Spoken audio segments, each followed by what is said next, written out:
Jadi ibaratnya kalau mungkin darah itu kembali ke jantung, kemudian keluar lagi darah itu kembali ke jantung, kemudian itulah ibaratnya masjid. Jadi pusat hidup umat Islam.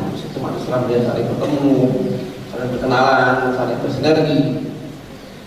Ya.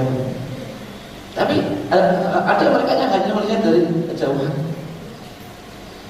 Dari kejauhan. Oh iya. Karena satu dan lain hal. Karena mungkin dia tidak tahu tentang Islam. Mereka hanya tahu tentang Islam hanya syahadat. Asyhadu an la ilaha illallah, asyhadu anna Muhammadan Rasulullah. Selesai. Selamat ada di malam selesai. Lalu apa ya sudah? Maka kita temukan ya umat Islam mualaf para mualaf mereka bertahun-tahun menjadi mualaf. Mereka sudah menempuh langkah awal dari hidayah. Dan namanya hidayah ini adalah sesuatu yang sangat besar. Ya. Adalah sesuatu yang sangat besar. Ya, dimana ya hidayah ini bukan milik kita. Hidayah ini ketika Allah membuka hati kita, kemudian kita ingin meluk kebenaran, kemudian kita betul-betul bisa meluk kebenaran, itu langkah pertama. Dan kita harus ingat hidayah itu karena hidayah itu milik Allah Subhanahu Wa Taala, maka hidayah bisa dicabut kapan saja. Hidayah bisa dicabut kapan saja ketika kita ya macam-macam. Ketika kita mungkin ya tidak bersyukuri nikmat hidayah itu, tidak mohon hidayah itu agar dijaga oleh Allah Subhanahu Wa Taala, kemudian kemudian tidak terus menapak langkah selanjutnya. Ya. Jadi hidayah itu nanti dicabut oleh Allah Subhanahu Wa Taala, dan alangkah ruginya ketika orang yang sudah mendapatkan hidayah di tengah jalan hidayah dicabut. Hidayah dicabut. Nah ini ya ternyata ini suara-suaranya belum terdengar. Makanya ya umat Islam perlu membuat unit khusus untuk ya bagaimana menangani para mu'alaf yang ada, supaya mereka lebih mengenal Islam. Ketika lebih mengenal Islam, kemudian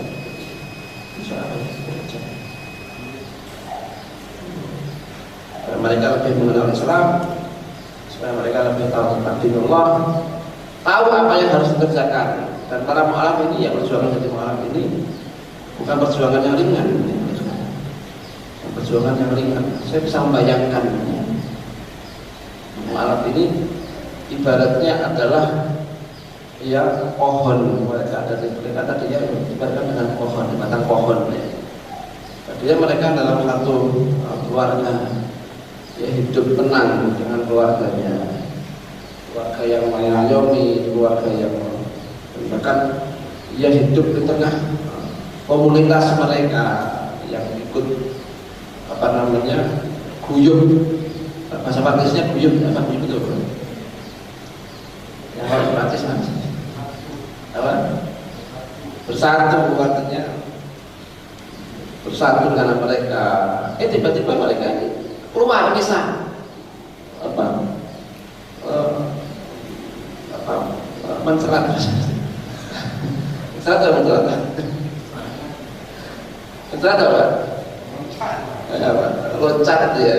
loncat keluar dari kesatuannya. Ibarat apa? Ibarat pohon yang batang terlepas,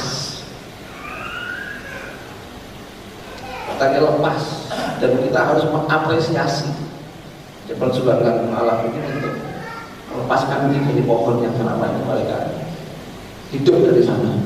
Orang hidup untuk masyarakat ya, orang hidup untuk masyarakat, dan dalam Islam ini ada syariat masjid ini.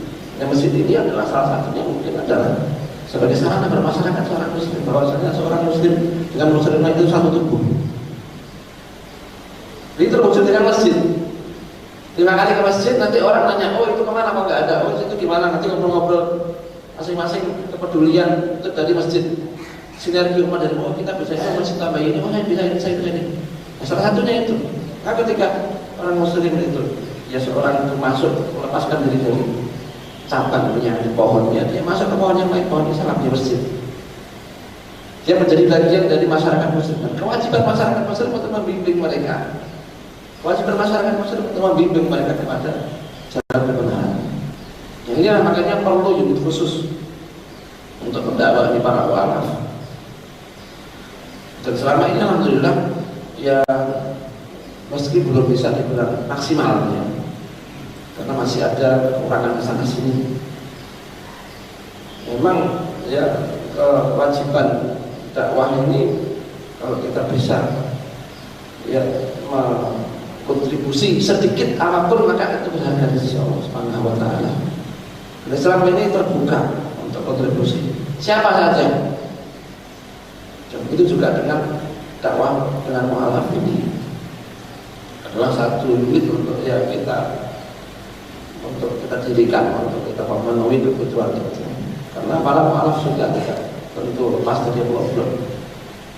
Kita mesti apresiasi bagaimana kesungguhan mereka untuk melepaskan diri dari pohon yang selama ini mereka hidup di dalamnya, pindah ke pohon yang lain, mengambil risiko yang sangat berat, ya bersinggungan dengan keluarganya. Satu sisi mereka punya keluarga, punya ayah, punya ibu, punya saudara. Dalam Islam diatur itu bagaimana kewajiban terhadap keluarga yang belum Islam. Islam mengatur semua itu dengan indah. Islam mengatur bagaimana hubungan seorang anak dengan orang tuanya yang masih belum Islam, yang masih belum terdapat hidayah oleh Allah Subhanahu wa taala. Ya, saya tidak bisa membayangkan ketika saya harus bertanya, karena saya bersyukur kepada Allah Subhanahu wa taala. Ini adalah hidayah nikmat dari Allah bagi saya. Saya terlahir dari keluarga muslim yang taat. Ya. Saya tidak bisa membayangkan ketika saya harus bertanya, Ustaz, nanti kalau saya di surga, kedua orang tua saya di neraka bagaimana? Saya tidak terbayang kalau saya harus tanya pertanyaan itu. Pertanyaan yang mungkin ingat di mulut, tapi pertanyaan yang berat. Orang harus tanya itu. Artinya orang-orang yang mereka cintai. Kenapa Islam mengharuskan orang untuk menghormati orang tua meskipun mereka kafir? Karena ya, orang tua dan anak itu tidak bisa dipisahkan. Tidak ada bekas anak, tidak ada. Sejelek-jelek artinya siapapun anak itu ya dia tetap dulu pernah tinggal di rahim ibunya. Dan ini satu jasa yang tidak pernah terbayarkan. Jasa yang tidak pernah tergantikan. Tidak bisa orang bayar itu, nggak bisa. Ya walaupun orang itu gendong ibunya tawaf, ya gendong ibunya di pundaknya untuk tawaf, maka sudah membayar sedikit rasa sakit yang dirasakan ketika hamil. Tidak bisa bayar ini juga. Islam tidak menghilangkan semua ini. Tapi ketika nanti gimana rasanya di surga kalau saya nggak ketemu orang tua saya? Yang lain itu orang-orang muslim yang muslim dari keturunan ya, untuk ketemu dengan kakek-kakeknya, dengan nenek-neneknya, dengan anak cucunya. Itu gimana dengan saya? Saya kumpul sama-sama nanti. Saya kalau nenek moyang saya semuanya belum Islam, saya kumpul sama-sama. Ya, di surga itu nggak ada sedih. Surga itu nggak ada sedih. Nanti kalau sudah sampai surga ya. Tapi kan orang ya kenikmatan untuk berkumpul bersama itu merupakan nikmat ya. Merupakan nikmat. Ya di dunia aja enaknya para di surga. Makanya ada lebaran itu ada mudik. Ada mudik ya, ada apa kumpul bersama orang tua. Ya mungkin sudah tradisinya seperti itu, mudik kumpul bersama orang tua. Ini kumpul karena emang sudah, karena ya salah satu janjinya Allah Subhanahu wa taala kepada orang beriman untuk melengkapi nikmat surga dengan nikmat berkumpul dengan anak keturunan dan nenek moyang. Walladzina amanu wattaba'athum dzurriyyatuhum biimanin alhaqna bihim dzurriyyatahum wa ma alatnahum min amalihim min syai'. Dan orang surat At-Tur ya. Surat At-Tur. Orang-orang yang beriman dan diikuti oleh anak keturunannya dengan iman. Ketika anak keturunan mengikuti dengan iman, mengikuti beriman, maka nanti dikumpulkan di surga supaya menyempurnakan nikmat mudik. Mudik sejati, mudik di surga ketemu dengan keluarga selamanya. Ini bagaimana dengan orang tua? Tapi ini pun kalau di surga selesai sudah. Tapi masalahnya di dunia ini, kalau orang tua saya di neraka gimana?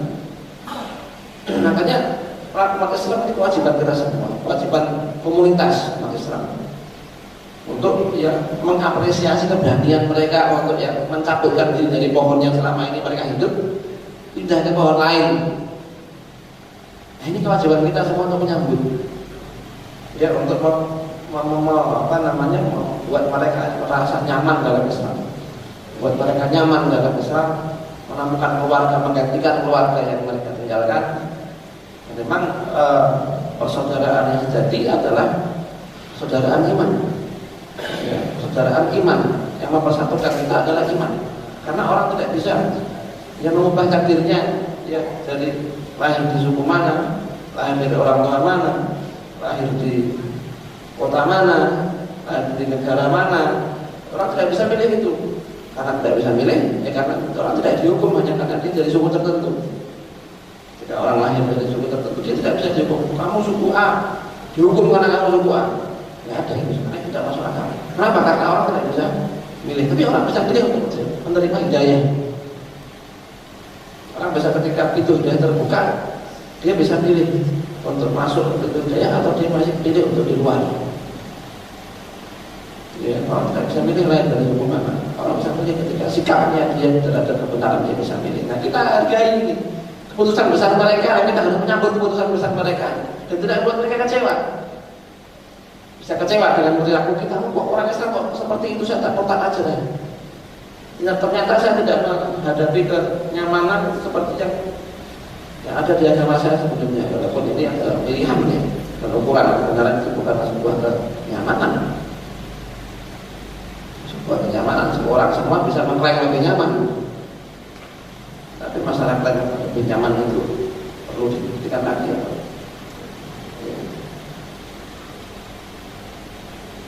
Ya ini sudah kewajiban kita sebagai umat Islam semua dengan dengan posisi masing-masing untuk bisa berperan serta untuk menjadi bagian dari peran serta dakwah. Ada yang kontribusi berupa dana, ada yang kontribusi berupa pemikiran, ada yang kontribusi berupa manajemen. Semua apapun kelebihan kita yang diberikan oleh Allah Subhanahu wa taala kepada kita, itu bisa menjadi bidang kontribusi yang bisa kita persembahkan untuk Islam, untuk Allah Subhanahu wa taala. Ya, memang di sana ada orang muslim yang hanya memikirkan dirinya sendiri. Ya, orang lain berurusan orang lain. Ya, itu terbawa prinsip materialisme yang mau tidak mau kita terkena debu-debunya. Hidup ini adalah urusan kita masing-masing. Ya, ada urusan masing-masing kita dengan Allah ya. Ya, debu-debu materialisme syariat kalau tanda petik pakai dalil dengan Allah. Ya, yang itu alaikum anfusakum berhubungan itu kita ada urusan masing-masing dengan Allah. Kita tidak usah berurusan orang lain. Itu ya, individualisme ada pakai syariah, ada punya dalil. Tapi juga ada yang sama-sama. Tapi keduanya sama. Tidak peduli kepada orang lain, tidak memikirkan umat. Adalah sebuah kemuliaan bagi kita ketika Allah SWT memilih kita untuk bisa memiliki kontribusi bagi umat, kontribusi peranan yang nyata bagi umat. Yang mana semua itu tidak akan sia-sia. Kita ingat ya ibu-ibu tadi yang kerjanya menyapu masjid, yaitu dimuliakan oleh Allah Subhanahu wa taala dengan apa? Dicari sama Rasulullah sallallahu alaihi wasallam. Ya, kita kan bertanya kepada kita, ibu-ibu tadi ya bisa mau dimuliakan oleh Allah karena dia apa kerjanya? Menyapu masjid. Menyapu masjid. Nah, ketika hanya menyapu masjid saja dihargai oleh Allah Subhanahu wa taala. Ya, dimuliakan oleh Rasulullah SAW malah ketika ketika tidak dikabarin kalau beliau meninggal, beliau wafat, ibu tadi wafat ya.